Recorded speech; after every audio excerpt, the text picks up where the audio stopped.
এই বৃষ্টির সিজনে তৈরি করে ফেলুন শাপলার ভেলা ভাজি। আর এত সুন্দর ভেলা তৈরি করা যায় শাপলা দিয়ে, অনেকেই কিন্তু জানে না। আসসালামু আলাইকুম, আজকের রেসিপিতে তৈরি করে দেখাবো খুবই মজাদার আর মুসমুসে শাপলার ভেলা ভাজি বা শাপলার চপ। তো এভাবে যদি তৈরি করেন খেতে কিন্তু অনেক অনেক মজার হয়। তো ভিডিওটি প্রথম থেকে শেষ পর্যন্ত দেখার অনুরোধ রইল, এতে করে আপনিও কিন্তু পারফেক্টভাবে এই শাপলার ভেলা ভাজিটা তৈরি করতে পারবেন। আর এটা বিকালে চায়ের সাথে গরম গরম খেতে অসম্ভব মজার হয়ে থাকে। তো আজকের এই রেসিপি ভালো লাগলে ভিডিওটিতে লাইক দিবেন আর বেশি বেশি করে শেয়ার করবেন, যাতে এ ধরনের চপ তৈরি করে সবাই খেতে পারে। আর এই শাপলাগুলি কিন্তু বৃষ্টির সিজনেই বেশি পরিমাণে পাওয়া যায়। আর এই বৃষ্টির সিজনেই আপনারা এ ধরনের চপ তৈরি করে গরম গরম পরিবেশন করতে পারবেন। আর দেখুন এই চপগুলি কতটা মুচমুচে হয়েছে ভাজার পরে। আজকের এই ভিডিওটি যারা ইউটিউব চ্যানেল থেকে দেখছেন তারা চ্যানেলটি সাবস্ক্রাইব করবেন, আর যারা ফেসবুক পেজ থেকে দেখছেন পেজটি ফলো করে নিয়মিত আমার পেজের পাশে থাকবেন। তো একটি চপ দেখিয়ে দিচ্ছি, আর দেখেই বুঝতে পারবেন যে কতটা মুচমুচে হয়েছে।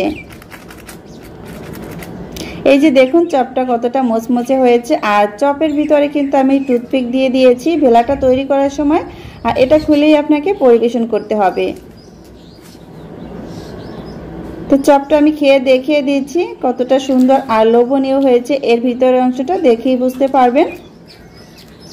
তো যারা এখন এইভাবে শাপলা দিয়ে ভেলা তৈরি করে পরিবেশন করেননি তারা অবশ্যই কিন্তু এই শাপলার ভেলা ভাজিটা তৈরি করে খাবেন। ফ্যামিলির ছোট থেকে বড় সবাই কিন্তু এটা খেয়ে একদম চমকে যাবে।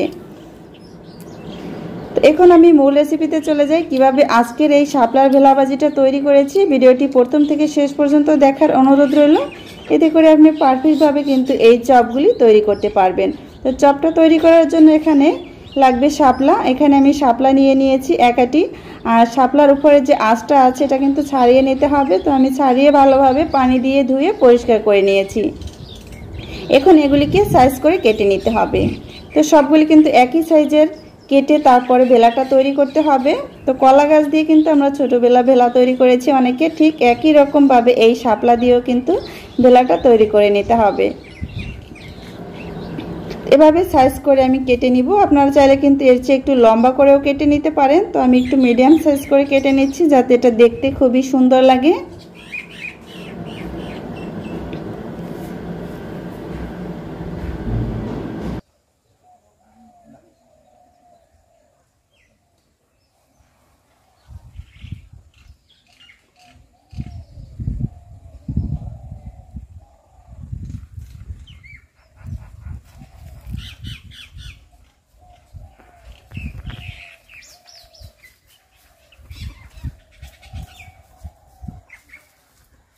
এই যে সবগুলি একই সাইজের কিন্তু আমি এখানে কেটে নিয়েছি। এখন টুথপিক দিয়ে তারপরে ভেলাগুলি তৈরি করব। এখানে টুথপিক নিয়ে নিয়েছি আমি, আর এটা কিন্তু ভালোভাবে ধুয়ে পরিষ্কার করে নিতে হবে।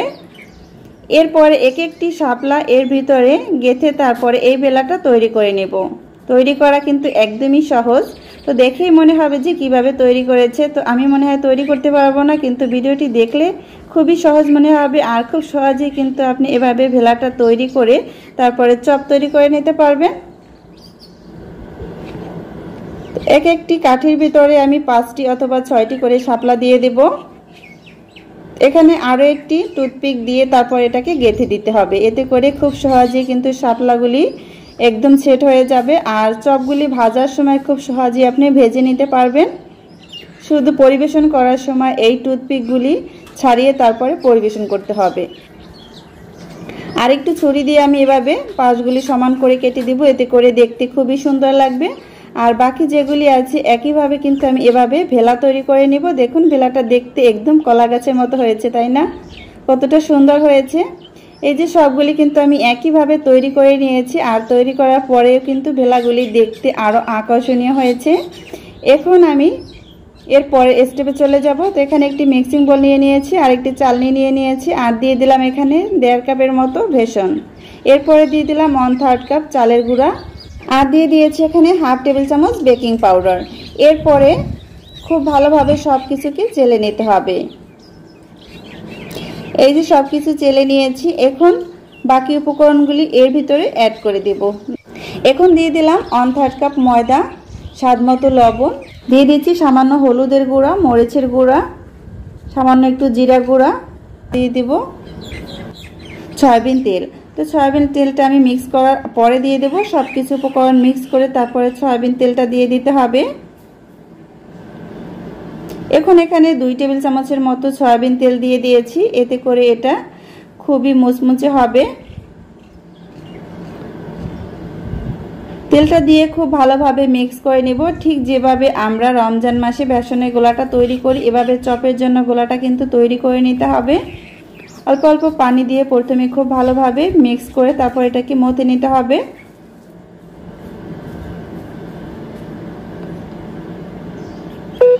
এই যেটাকে মথে নেওয়ার পরে এরপরে আবারও অল্প অল্প পানি দিয়ে কিন্তু গোলাটা তৈরি করে নিতে হবে।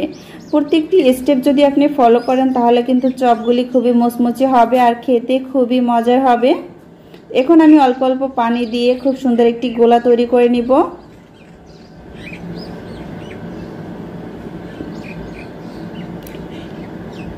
আর এখন এটা তৈরি করার পরে খুব ভালোভাবে ফেটে নিতে হবে। কিছু সময় ফেটানোর পরে আবারও সামান্য পরিমাণে একটু পানি দিয়ে তারপরে আবারও 5 থেকে 6 মিনিট সময় নিয়ে এই গোলাটাকে ফেটে নিতে হবে। এই যে পর্যায়ে খুব ভালোভাবে ফেটানো হয়ে গিয়েছে, এর ঘনত্বটা দেখিয়ে দিচ্ছি। ঠিক এরকম এর ঘনত্বটা রেখে তারপরে এই বেসনের গোলাটা তৈরি করে নিতে হবে চপটা তৈরি করার জন্য। আর এখানে বেলাগুলি আমি একটি বোলের ভিতরে নিয়ে নিয়েছি। এর উপর থেকে দিয়ে দিচ্ছি সামান্য একটু লবণ আর দিয়ে দিচ্ছি সামান্য লাল মরিচের গুঁড়া। এতে করে চপটা ভাজার পরে খেতে অনেক মজার হয়। তো লবণ আর মরিচের গুঁড়াটা দেওয়ার অবশ্যই চেষ্টা করবেন, এতে করে চপটা খেতে খুবই মজার হবে। তো সমস্ত চপের ভিতরে আমি খুব ভালোভাবে হাত দিয়ে এটাকে লাগিয়ে দিয়েছি। আর এখন দেখিয়ে দিচ্ছি চপগুলি কিভাবে ভেজে নেবেন। এই যে গোলার ভিতরে দিয়ে এভাবে কোট করে তারপরে তেলের ভিতরে দিয়ে দিতে হবে। চুলায় আগে থেকে একটি ফ্রাই প্যান বসিয়ে দিয়ে পরিমাণ মতো তেল দিয়ে তেলটাকে গরম করে নিয়েছিলাম। এরপরে এক এক করে চপগুলি বেসনের ভিতর দিয়ে তারপরে ভেজে নিব। তো ভেলাটা দিয়ে আমি এটাকে এক এক করে দিয়ে দিচ্ছি। শাপলার যে ভেলাটা তৈরি করেছিলাম এখানে 5টি করে দিয়ে দিয়েছি আর চুলার আঁচটা মিডিয়াম টু হাইতে থাকবে, এতে করে খুব সহজেই চপগুলি মুচমুচে হবে। তো এই চপটা ভাজার পরে কিন্তু অনেক সময় মুচমুচে থাকবে। প্রত্যেকটি স্টেপ যদি আপনি ফলো করে এই চপটা তৈরি করেন। তো উল্টে পাল্টে খুব সুন্দর একটা সোনালী কালার করে এগুলিকে ভেজে নিব। আর এই পর্যায়ে কিন্তু খুব সুন্দর একটি সোনালী কালার চলে এসেছে। এখন তেল ঝরিয়ে এই শাপলার ভেলাটা উঠিয়ে নেব। এক এক করে সবগুলি চপ আমি উঠিয়ে নিয়েছি, দেখতেই পাচ্ছেন। আর উঠানোর পরে কিন্তু এই চপটা দেখতে অনেক আকর্ষণীয় হয় আর খুবই মুচমুচে হয়। তো এখন আমি দেখিয়ে দিচ্ছি একটু কাছ থেকে, দেখুন কতটা সুন্দর আর লোভনীয় হয়েছে। তো শাপলা দিয়েও কিন্তু এত সুন্দর চপ তৈরি করা যায়, অনেকেই কিন্তু জানে না। তো আপনারা একবার হলেও বাসায় এটা তৈরি করবেন, দেখবেন পরিবারের সবাই খেয়ে আপনার প্রশংসা করতে শুরু করে দিবে। তো আমি একটি সার্ভিং প্লেটে সার্ভ করে নিচ্ছি। আর সার্ভ করার পরে দেখবেন কতটা সুন্দর হয়েছে এই শাপলার ভেলাবাজি।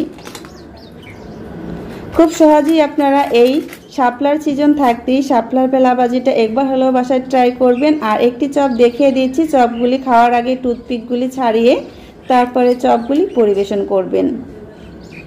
টুথপিকগুলি ছাড়িয়ে নিয়েছি আর একটি চপ খেয়ে দেখিয়ে দিয়েছি, দেখুন কতটা মুচমুচে আর লোভনীয় হয়েছে। আর ভিতরে যে শাপলাটা আছে সম্পূর্ণ কিন্তু একদম সিদ্ধ হয়ে গিয়েছে।